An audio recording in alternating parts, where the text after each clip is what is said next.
आइए आज हम सुनते हैं नाग पंचमी की कथा।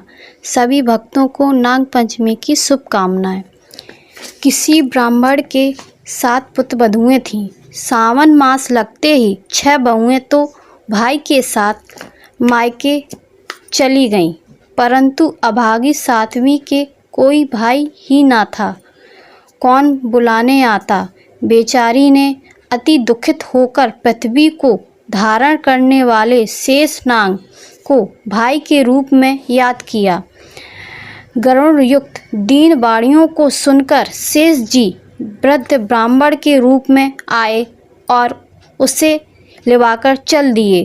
थोड़ी दूर रास्ता तय करने पर उन्होंने अपना असली रूप धारण कर लिया। तब फन पर बैठकर नागलोक ले गए।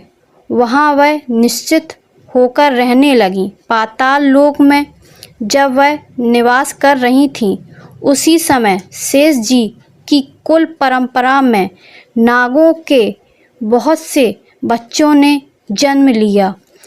उस नाग बच्चों को सर्वस्त्र विचारण करते देख शेष नागरानी ने उस वधू को पाताल का एक दीपक दिया तथा बताया कि इसके प्रकाश से तुम अंधेरे में भी सब कुछ देख सकोगी। एक दिन अकस्मात उसके हाथ से दीपक नाग ठहरते हुए नाग बच्चों पर गिर गया। परिणाम स्वरूप उन सबकी थोड़ी पूंछ कट गई। यह घटना घटित होते ही कुछ समय बाद वह ससुराल भेज दी गई। जब अगला सावन आया तो वह वधू दीवाल पर नाम देवताओं को उरह कर उनकी विधिवत पूजा तथा मंगल कामना करने लगी। इधर क्रोधित नाग बालक माताओं ने अपनी पूंछ कटने का अति कारण इस वधू को मानकर बदला चुकाने के लिए आए थे, लेकिन अपनी ही पूजा में श्राद्ध देखकर वे सब प्रसन्न हुए और उनका क्रोध समाप्त हो गया।